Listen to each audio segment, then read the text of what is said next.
Good afternoon. I'd like to start off today by having the Secretary of Commerce discuss some action that the Commerce Department took last night with respect to Canadian softwood lumber and some action that talks about what we're doing to make sure that we're fighting for our industries here at home. So without further ado, I want to bring up Secretary Wilbur Ross.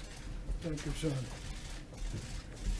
The action we took last night is actually the culmination of a couple of decades of disputes between the United States and Canada. What's provoked the disputes is the following. In Canada, the forests are owned by the individual provinces, and each of the provinces sets a charge for the loggers to use when they're taking trees down. In the U.S., it's all open market, it's all market-based prices.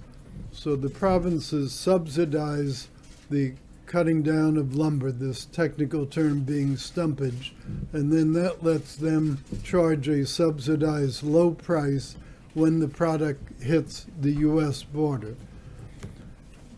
We have determined preliminarily that those problems, while they vary from one province to another, in some cases are as high as roughly 25%, and on average are around 20%. So they're quite material items. So what we did, the preliminary decision that was put out yesterday imposes those countervailing duties on softwood lumber from Canada. Those duties will be collected starting today, and they will be collected on a retroactive basis going back 90 days, because it was 90 days ago that the Canadians were put on notice about this being an inappropriate process. What it amounts to is the following. There is roughly $15 billion worth of softwood lumber used in houses in this country, and about 31.5% of that comes from the Canadians. So that's roughly $5 billion a year. 20% tariff on that is essentially $1 billion a year. And the retrospective 90-day feature adds another $250 million to that on a one-time basis. Softwood lumber, as I say, is fundamentally used in single-family houses. We do not think that the price of lumber will go up by anything like the 20%, but there may be some small increase in the price of lumber for the house. So housing prices be increased in the United States due to that action? Not necessarily, because you're talking such a small amount, and the biggest part of most home prices in any event is the land value, not the lumber value. Lumber is a pretty small percentage of the total cost of a house. Mr. Secretary, what provoked this? As you mentioned, this has been a long-running dispute, subject of conversations between the U.S. and Canadian government, the Bush administration and the Obama administration.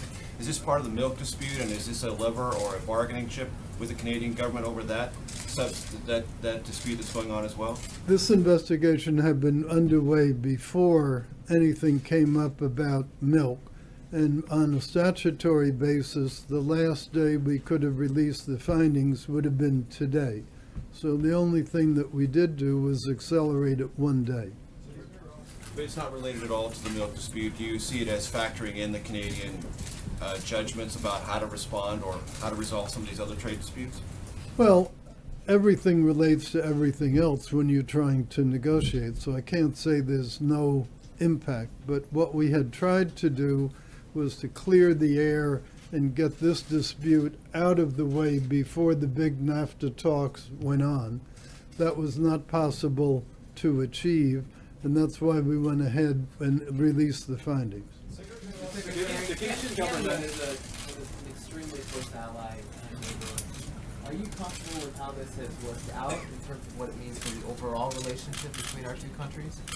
Well, they are a close ally, they're an important ally, they're generally a good neighbor. That doesn't mean they don't have to play by the rules. What do you mean by generally a good neighbor? Well, things like this I don't regard as being a good neighbor, dumping lumber. And there's a feeling in the dairy industry that they were a little bit abrupt in the action that they took the week before.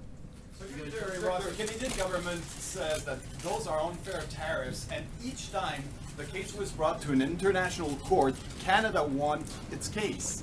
What do you answer to this? I had nothing to do with the prior cases. I'm confident that this case is a good case. You know, put tariffs on dairy too? The problem with dairy isn't that they're dumping dairy products in the U.S. The problem is the reverse. They're prohibiting U.S. dairy producers from selling their products in Canada, and as a practical matter, and we're looking into whether there are measures we can do to try to correct that. Mr. Secretary, have you heard from anybody in the Canadian government, or has the Prime Minister reached out to President Trump to try to convince you to change your policy or change the approach or work with you in any way? Well, I haven't heard of anybody trying to ask us to change the approach. You've seen the public statements that the Canadians put out. As far as I know, that is their position. Mr. Secretary, I'm curious whether this softwood lumber dispute or the milk dispute points to the need to revisit, to renegotiate NAFTA sooner rather than later.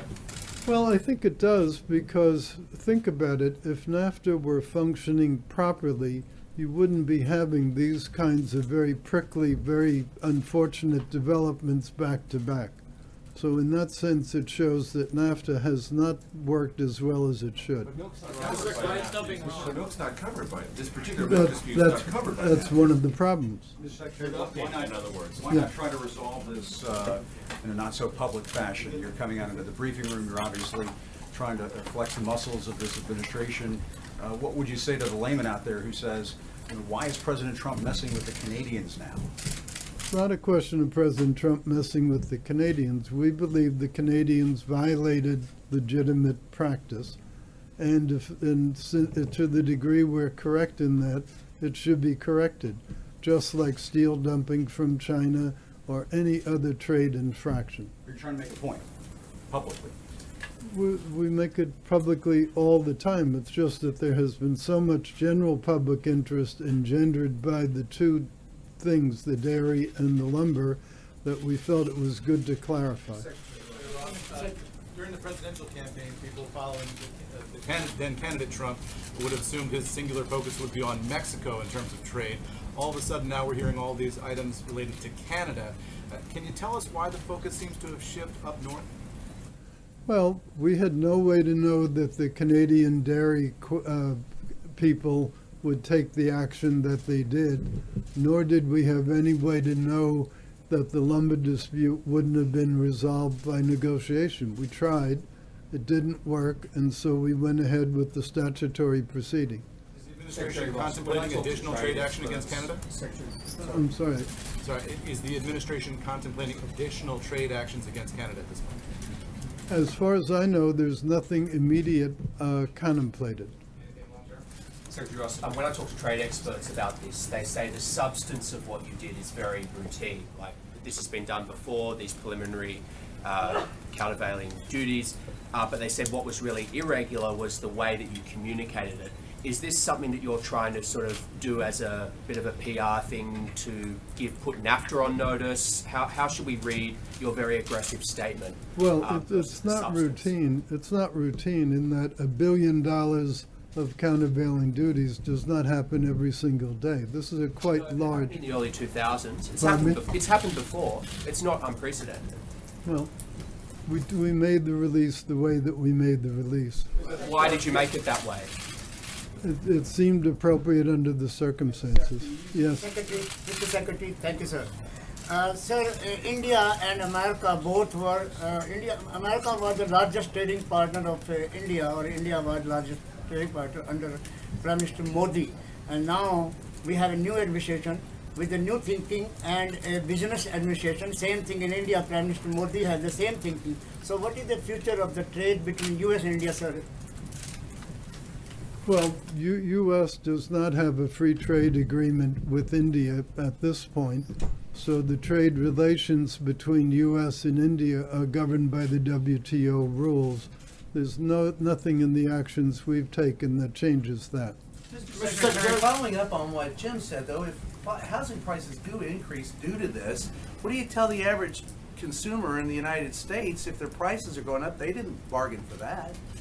Well, I don't know what they bargained for, but I'm sure what nobody in the United States bargained for was people dumping product. It's no different whether you dump steel or aluminum or cars or lumber or anything else.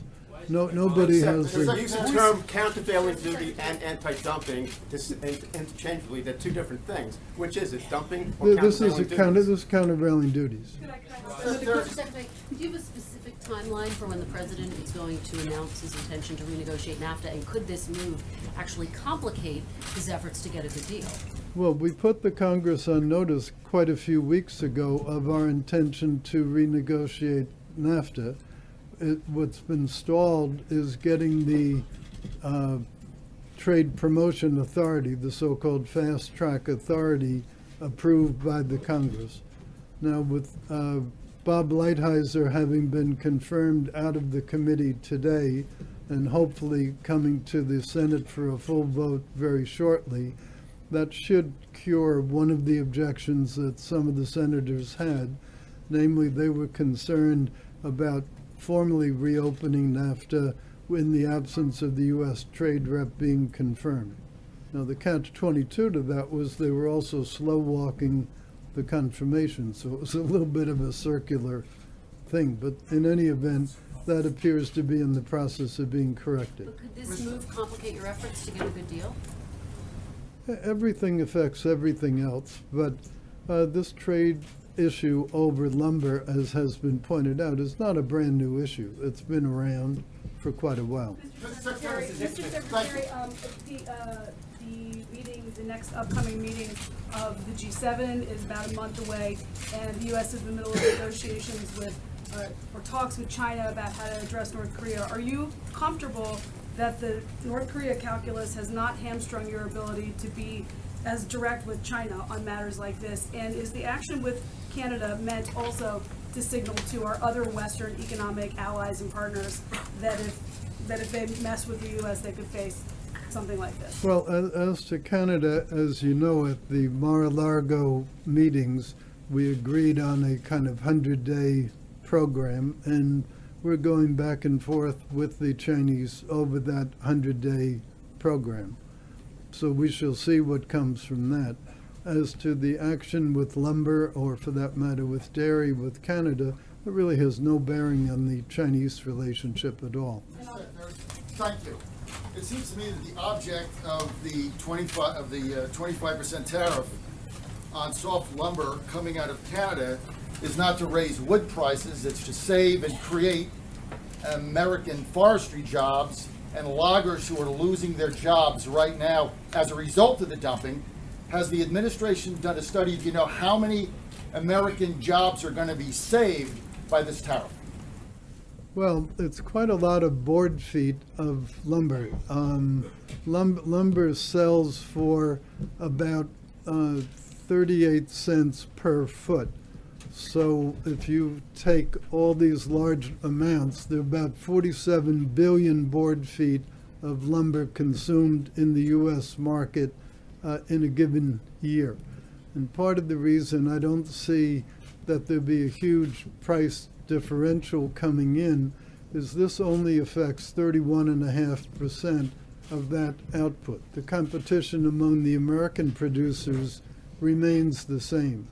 So this is not like suddenly house prices are going to go up 10 or 15%.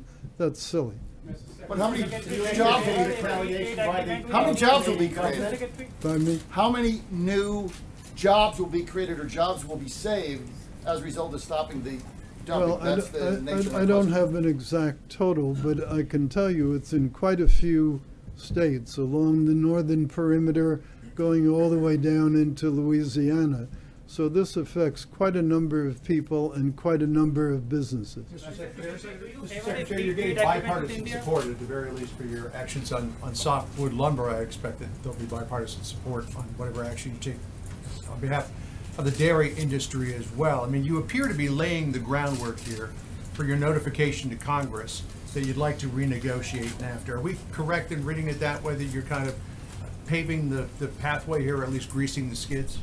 Well, the president announced a couple of months ago that he wanted to renegotiate NAFTA.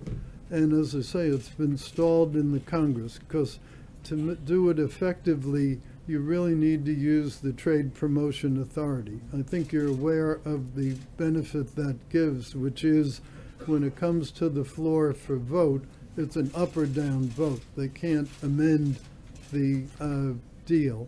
So it makes it much more probable of getting a deal approved. That's the practical significance of it. So these very public actions that you're taking and being here in the briefing, is that sort of paving the way for promoting that authority? Well, we hope to get as soon as possible the Trade Promotion Authority granted. Only Congress can do that. And so we've been consulting with the staff. I've met, I don't know how many times, but quite a lot of times, both with Ways and Means and with the Senate Finance Committee. And we hope that with the Lighthizer confirmation, that will remove that impediment. Mr. Secretary, do you favor a free trade agreement with India I'm sorry, couldn't Do hear. you favor a free trade agreement with India? As you said earlier, it doesn't exist between the two countries right now. Do you favor a free trade agreement with India? Oh, any pending trade events with India? Is that the question? Free trade. Free trade. I don't believe that there have been any serious discussions with India of late on the topic of a free trade agreement. But there's no inherent negative attitude on our part relating that. You mentioned on Thursday, you're going to have an announcement on Thursday that you'll do something similar with aluminum that you did with steel last week in terms of initiating investigations into potential aluminum dumping into the country. Could you talk a little bit about that? Well, I think the right time to talk about executive orders is once they've been issued. Mr. Secretary, this is a high-profile action, even if there's a precedent for similar action in the past. Is there a risk that this could provoke retaliation on the part of the Canadians, and we could see a trade war between the United States and Canada? Well, I know that that would be a stimulatory thing for all your readership, but we don't think that's going to happen. So this is isolated. This is dairy and softwood and. We think so, and we certainly hope so, and we look forward to constructive discussions with the Canadians as we get into NAFTA. You don't anticipate any retaliatory action on the part of Canada? It's totally Canada's decision what they'll do. I'm not aware of anything that we've violated, so I don't know what it is that they could do that would be a legitimate action. What if we pass the border adjustment tax? What if that were part of the tax reform package? Well, as I understand it, there'll be some word on the tax reform package from the people who are working on it, so it would be better to address that question to them. While we have you, Mr. Secretary, what about the notion of 3% GDP growth? Is that a fair assessment? Is that something that is realistic? Do you believe it's realistic? Well, I would hope that the growth could, over time, get to be better than that. President Obama is the only president in many that didn't have at least 1 year of 3% growth. And with all the initiatives that we're doing, the regulatory reform, the trade reform, the tax reform, hopefully, and unleashing energy, there's no reason we shouldn't be able at least to hit that, if not beat it. Mr. Secretary, you mentioned cars. Who is dumping cars to the United States? Which No, I country? just used that as a figure of speech. Secretary, who is dumping cars to the United States? Which country? I said it was a figure of speech. Mr. Secretary, what happened between the press conference with Prime Minister Trudeau and the President said he would only be tweaking the relationship and this decision on softwood lumber? What changed? Well, first of all, this was not a presidential decision to do the softwood lumber. This was a decision that arose from a trade case that was underway. So it was a normal decision. So I don't think it has anything to do with the personal relationship between Mr. Trudeau and the president. Mr. Secretary, finally, if you or the President have any faith and trust in WTO? Well, WTO is a whole different subject matter. We do have some questions and some concerns about it. There will be a WTO meeting coming up in the next several weeks, and what will come out of that will come out of that. Mr. Secretary, thank you. In your view, should the U.S. stay in the Paris Climate Agreement or withdraw from it? Well, now you're really getting outside my area. You're a participant in those discussions, if I'm not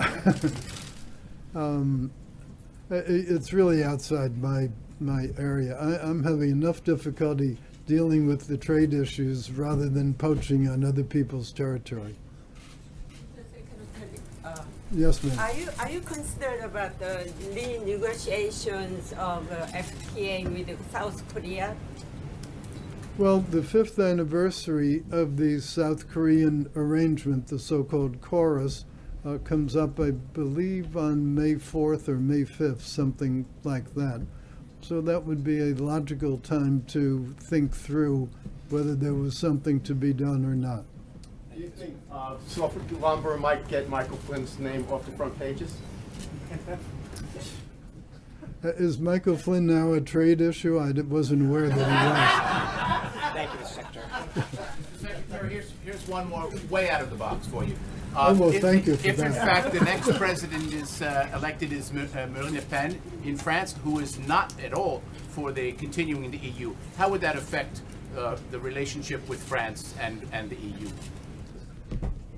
That's such a hypothetical question that I find it very difficult to answer. Macron? Well, I think let's wait for the French runoff election. Let's see who's elected. Let's see what actions they take, and then we'll be in a position to make a reasoned response to the question. Thank you, Mr. Secretary. How many times?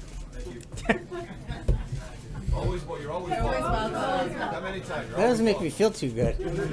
They said come back anytime. You're always welcome, Mr. Secretary. He is always welcome. I'm glad you're out of questions because I'm out of answers. Now the Secretary is exhausted, you all. So up on the screens, I know we had a little bit of discussion about this yesterday. This is the landing page for the content of the website that we launched late last night on the President's busy first 100 days. I know that many of you have noted the robust pace that the President has kept during these first 100 days. So it's just a glimpse of some of the action that he's taken and some of the key priorities that he made to the American people. Despite the historic obstruction by Senate Democrats, he's worked with Congress to pass more legislation in his first 100 days than any president since Truman. And these bills deliver on some of his most significant promises to the American people. He signed an historic 13 congressional review acts to clear unnecessary regulations and keep government out of the way of the American people. He's extended the Veterans Choice Program, giving our nation's heroes the peace of mind they deserve, while this administration continues to work with Congress to enact comprehensive reform and modernization at the VA. He's refocused NASA's mission to dream big for American space exploration again, and promoted programs dedicated to encouraging women to pursue careers in STEM fields. All told, he has signed 28 pieces of legislation. And it's not just through legislation that the President has made serious progress on his top priorities. The President promised to enforce our nation's borders. His Attorney General, Homeland Security, and their staffs have been working around the clock to fulfill that promise. He has directed a halt of federal funding to jurisdictions that do not comply with federal immigration laws. He has ordered the hiring of 10,000 immigration and customs enforcement officers and agents and 5,000 custom and border patrol agents. And it's working. Illegal alien border crossings have plummeted more than 61% since January of this year. The world is responding to the leadership that the President is bringing to Washington. In all, during his first 100 days, the President has made 68 calls with 38 different world leaders and hosted a total of 16 bilateral meetings. The President has rebuilt America's standing in the world, and these meetings and calls have led to real action. NATO's Secretary General was here a few weeks ago, and he directly credited the President for his tough talk that was fair but tough as a candidate and now as a President for helping to put pressure on the counties and on the countries that are not contributing their fair share to the alliance. Just last week, Aya Higazi finally came home after the president personally addressed her situation with President al-Sisi. And China continues to take positive steps both at the UN and in other arenas to help us combat the threat posed by North Korea. The president has also turned his words into action here at home. For too many years, the hardworking men and women of this country were poorly served and with a government that wasn't working for them but itself in special interests. As the president said during his inaugural speech, those forgotten men and women are not going to be forgotten by a Trump administration.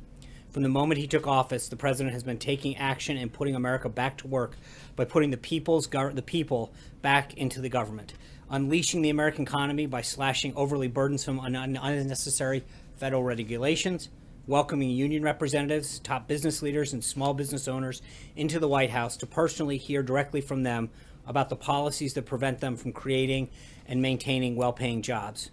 He's reinvigorating our domestic energy sector, reviving private infrastructure investment that helps us become more energy independent. And today, he's signing an executive order setting up a task force that will produce a 180-day review of the regulations, policy, and legislation that unnecessarily hinders economic growth in the agriculture sector.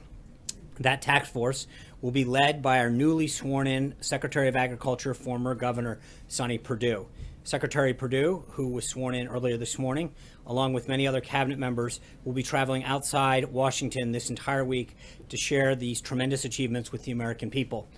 Small Business Administrator Linda McMahon is in Orlando for multiple events, including a roundtable with Hispanic small business owners. Tomorrow, Secretary Carson will be in Columbus, Ohio, for the fourth stop of his listening tour, where he'll speak to the Ohio Housing Council and meet with local leaders and residents of public housing developments.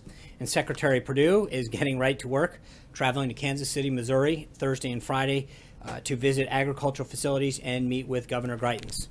The President and his extraordinary qualified cabinet have made incredible progress in just these first 100 days. But this is just the beginning. We look forward to even more prosperity as consumer and CEO confidence continues to rise in the wake of these pro-growth policies. An even safer world from destroying ISIS and other forms of radical Islamic terrorism that threaten our entire globe to keeping our smallest communities safe for American families. And a government that serves the people, not the special interests or personal political alliances. Finally, before I take your questions, I just want to proudly announce that on May 4th, the President will speak aboard the USS Intrepid in New York City to commemorate the 75th anniversary of the Battle of Coral Sea, a major naval battle during World War II in which the United States joined with Australia to halt the advance of enemy forces. That same day at the museum, the President will hold a bilateral meeting with Prime Minister Malcolm Turnbull of Australia. The President looks forward to meeting the Prime Minister and to showcasing the enduring bonds, deep friendship, and close alliance the United States has with Australia. And with that, let's go. John Roberts. Sean, does the White House believe that Lieutenant General Michael Flynn broke any laws in filling out his standard Form 86 disclosure? And furthermore, why is the White House apparently stonewalling the Committee on Oversight and Government Reform on its request for some of the documents that should be in the White House's possession on Mr. Flynn? I will correct you on that. The committee sent a form letter to several agencies, including the White House, asking to find those documents. The documents in question, the Department of Defense possessed and sent over to him. The documents that occurred before he worked here would be up to him to turn over. So my understanding is the committee has the documents that they were looking for. In the letter that Mark Short, and I know that SF-86 was referred to the DIA. And it wasn't just referred to him, that's where it's held. Well, I know, but they were referred to the DIA for the SF-86, and apparently they have gained access to that document. But there are other documents that should be in the White House's possession that Mark Short in the letter to the committee said the White House can't provide because of sensitive nature. Also said that there were no documents that were available prior to the 20th. Right. But I also asked the question, does the White House believe that Lieutenant General Flynn might have broken the law when he filled out SF-86? I don't, that would be a question for him and a law enforcement agency, whether or not he filled. I don't know what he filled out and what he did or did not do. That all happened. He filled that form out prior to coming here, and so it would be up to the committee and other authorities to look at that. I don't know, but with respect to the letter, they asked for three things. The SF-86, which you properly point out was in the possession of the DIA. My understanding through reports is that they have obtained that. Then they asked for documents prior to January 20th. As you know through the Constitution, we didn't assume the White House until January 20th at noon, so we don't have the documents prior to assuming the White House. And then the third would be they listed for every call and contact that he made, which is an extraordinary number. That's a very that's a very unwieldy request. So was it the sheer volume of it, or was Well, it? I mean, it's to say we want the national security advisor, whose job it is to talk with foreign counterparts on a daily basis to document every call that he may or may not have made, is not exactly a request that's able to be filled. But every document that they asked for, my understanding is that they've gotten. John, is it your position that during the transition, the Trump transition has no custodial possession of any of these documents? Well, I would, again, that, but that's... that Flynn filled out as part of the process to become the president's national security advisor. I mean, you seem to be suggesting there's an arm's length relationship. No, It's your because transition. right. Thanks. There's two issues. He had an SF-86, which is a security clearance form that was filled out during the Obama administration. He had a investigation in 2016 that was done under the last administration. And again, those are not documents that the White House would ever possess on any employee. They would come from the requesting authority. Okay, so...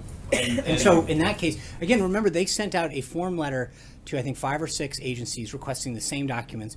The place where the documents that they had questioned did fulfill that request. Right, and I'm just trying to find out from your perspective, is there no obligation, either the transition or the White House, to do anything more than you have done or has been done in this matter? Everything that the White House has been asked to do, we have made that the only documents that were made available to them that they asked for were the ones that the Department of Defense had. And how about these calls made when he was working during the transition on behalf of a future President Trump? Aren't those things that you should have some either responsibility or obligation to provide if you can? Well, I think, again, it's a question is if you can. When you ask for every call, no, but I think that's a pretty. There is, I mean, that to ask for every call or contact that a national security advisor made is pretty outlandish, if you will. To say that we want to have a list of everything that but there is no. But theoretically, but again, the those question, calls were made on behalf of the Trump transition, were they not? When? When he was in the, I mean, this. Look, this period Major, of time- he did not. this We period of started time this that the administration on waiting for January president. 20th. All the information that they're talking about occurred prior to him being at the White House. Right, but So working for the transition. And I'm okay, just then- saying, is there then- any then obligation asking you the- have? Not the White House. Everything that is being questioned occurred prior to January 20th.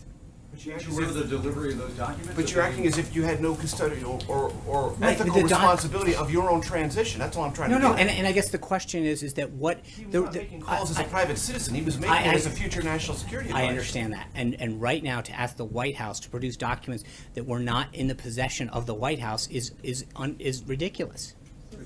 So I got John. Thanks a lot, Sean. A few weeks ago, when General Flynn's attorney wrote to the Senate Intelligence Committee suggesting some sort of immunity deal for General Flynn, I asked you a question about whether the White House would be invoking executive privilege.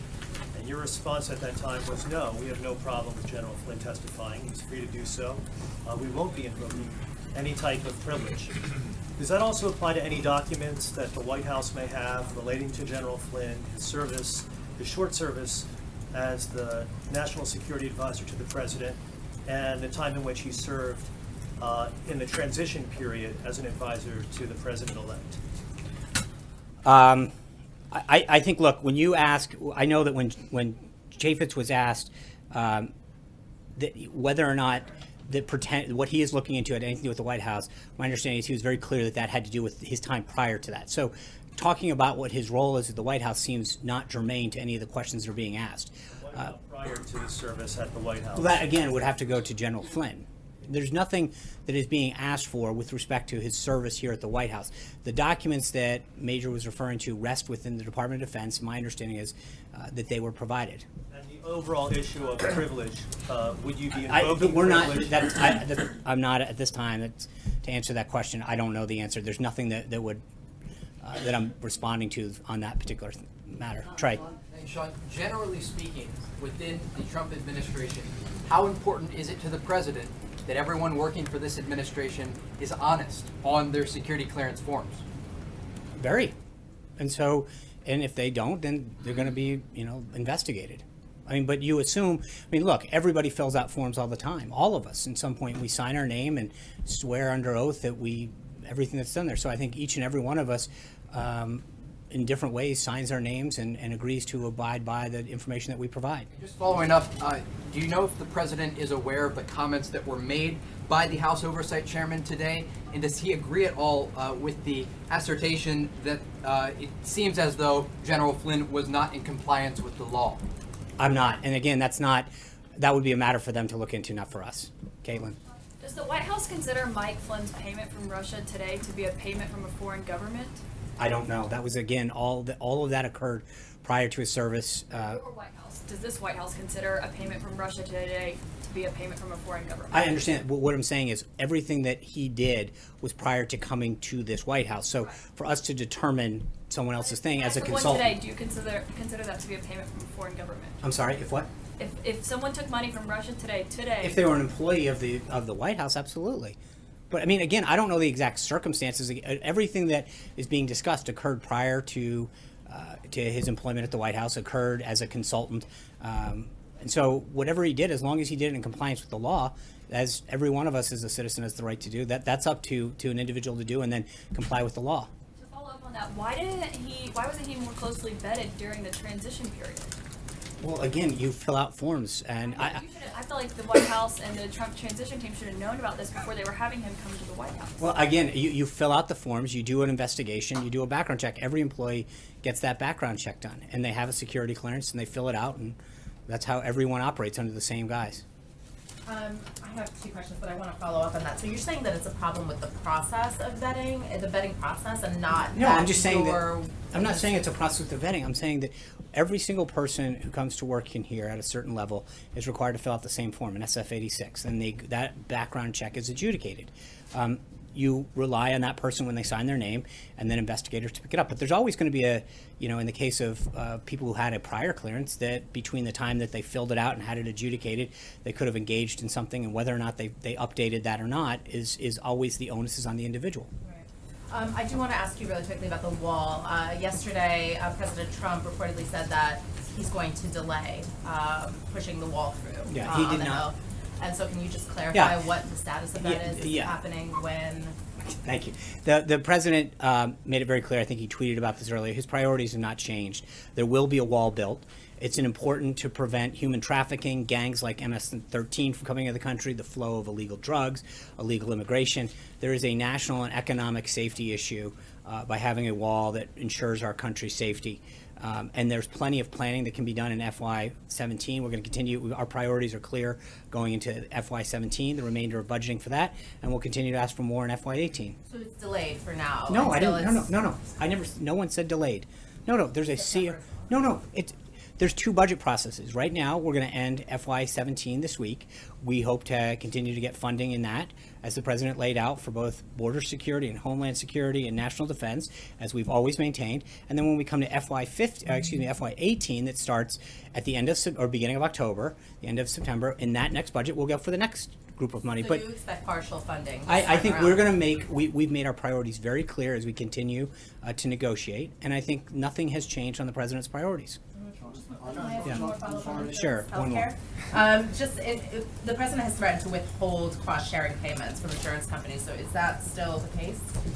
He hasn't. I think we've made it very clear that we want to repeal and replace Obamacare, and I think we continue to see there's a prop up right now, and that's why we need to act as soon as possible to get an insurance plan in place, a new insurance plan system in place that will protect people's insurance and not have these skyrocketing costs. But we have an artificially propped up insurance system right now because of these payments, and I think that we've got to make sure that we do everything we can as quick as we can to put a system in place that will solve that. Jonathan.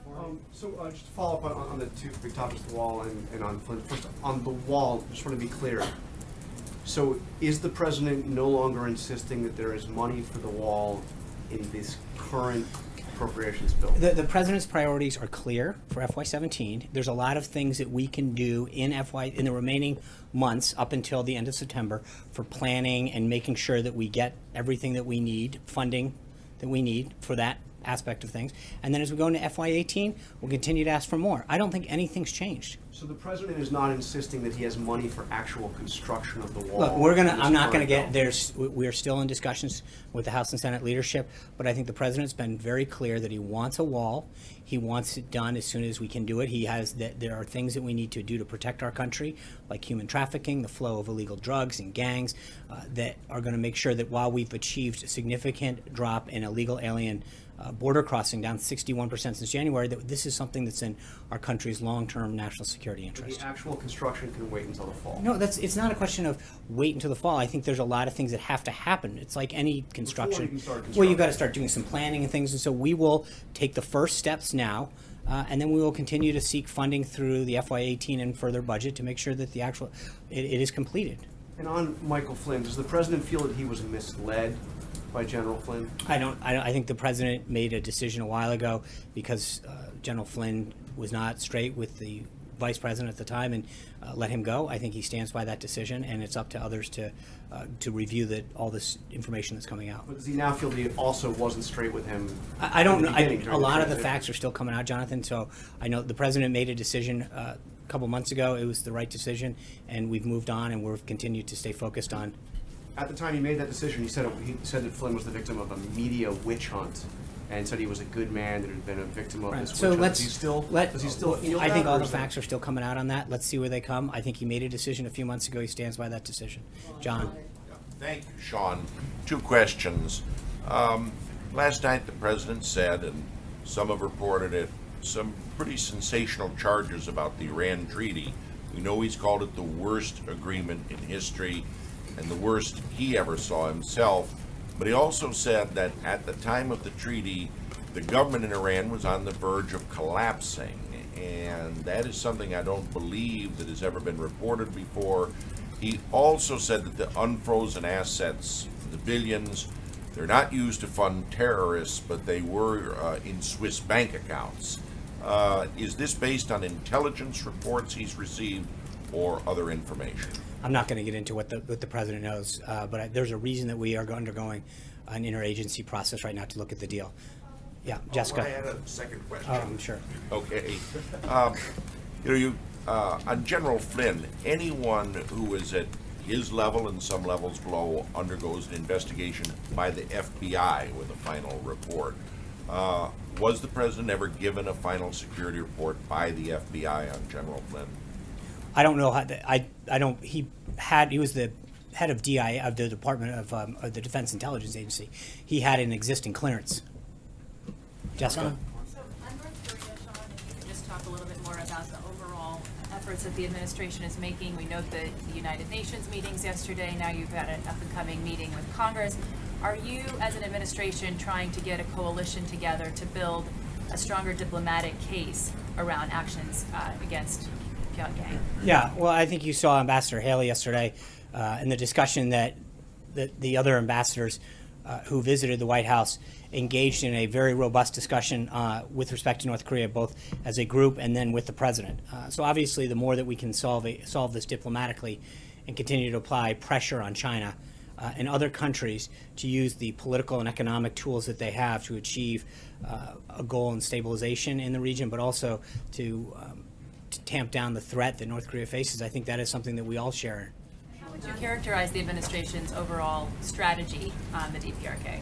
I think it's ongoing, and I think we've seen very positive signs with respect to a nation like China. I think the relationship the president built with President Xi down in Mar-a-Lago is definitely paying off dividends. And this president's relationships that he's building with heads of government is clearly reestablishing America's place in the world and getting results for the country. Kayla. Will you articulate that strategy on Wednesday when you have the meeting of the senators? I'm sorry? Will you be able to articulate that strategy and put a finer point on it for the senators? Just to be clear, that meeting is a Senate meeting led by Leader McConnell, just utilizing our space. So that is their meeting. So we're not there to talk strategy. They are going to be briefed by the. Can I answer the question? Major, you want to come on up? I'm just listening. I mean, I understand there are four brief. Hold on. Characterize it as you presenting your strategy to the U.S. There Senate? are 4 briefers that are coming up to talk about the situation in North Korea.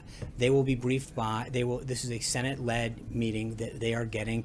Those 4 briefers will share to them the current situation in North Korea. Kayla. Strategy to be articulated, though? Huh? So the senator should not expect Well, to no, hear your obviously the strategy. Secretary of State and others are going to talk about our posture and the activities that we're undergoing, and Chairman Dumford will lay out some of the military actions and the way that they see the lay of the land. I mean, they're going to answer questions as they routinely do on a situation like this. Kayla. How long would you reasonably expect the government to take to be fully staffed with essential personnel to draft, negotiate, and implement complicated policies like tax reform and put forward something that's a little bit more meaty than just broad principles? Well, I think we're going to we'll have something to share with you tomorrow, and then we're going to continue to work with allies and individuals who want to be part of this process. That conversation has really kicked off in earnest with members of the House Ways and Means Committee and Senate Finance Committee, the leadership, and so we will continue to engage in that discussion, then outside stakeholders, to try to get a plan really put together and details laid out in the next several weeks once we make the announcement tomorrow. What progress have agencies been able to make in carrying out the executive orders that the president has put forward? Because today is actually the deadline for the regulatory reform officers to be in place. How many of those are there? I don't have a number on that. I can talk to our personnel office and get back to you. But I think we have been able to work with, in many cases, and I think I went over this early on in the process, but we called beachhead teams during the transition process. We put 400 plus individuals into these departments that in most cases transform into Schedule C employees. So we have been able to be up and running on almost every one of these in a very, very early process when you look at the totality of how we handled the transition of government. So, Eamon. Thanks, Sean. Staying on taxes for a minute, can you give us a sense, the president said that he's going to present this plan tomorrow. Can you give us a sense of what we're going to see and when we're going to see it? No. We're going to wait till tomorrow. I think we'll have plenty of time to talk about that tomorrow. Adam? Just a bit of color. The president on Friday, when he announced that it was going to happen on Wednesday, aides here at the White House and over at Treasury seemed a little bit surprised to find out that this was coming as early as Wednesday. Can you tell us who inside the White House and at Treasury the president told he was going to announce this on Wednesday before he made the announcement? I think tomorrow we'll have a great plan for you to see. Adam. The Secretary of the Treasury actually said that the goal with tax reform is to spur growth of 3% or more, but already people are worried about deficits, and Taxpayers for Common Sense put out a statement saying that growth, hogwash, growth is the magic pixie dust. Policymakers throw in economic plans to make them appear fiscally sound when they are not. What would you say to Republicans on Capitol Hill who are worried about this being a tax reform that would blow a hole in the deficit and in debt? Well, I will wait until tomorrow. You can see the plan. But I think obviously we've got to do everything we can to get economic growth going and job creation going. The president's made tremendous headway on the regulatory front, and he's going to do everything he can on the tax front. But we've talked about this before. I mean, if you look at the corporate side in particular, we have become largely uncompetitive because of our rates. And I think the more we can do to make our country, our businesses, our manufacturers in particular, more competitive. That's good for American workers. It's good for our economy. It's good for economic growth. And I think the president, as I noted, I mean, when you look at the regulatory side of what he has done, it has really helped a lot of industries start to see light. And that's why I think you see the confidence levels in so many surveys so strong under this president, because he's achieved real results already. So I will see you guys tomorrow. We'll talk about the tax plan. Thanks. Ukraine mean the president won't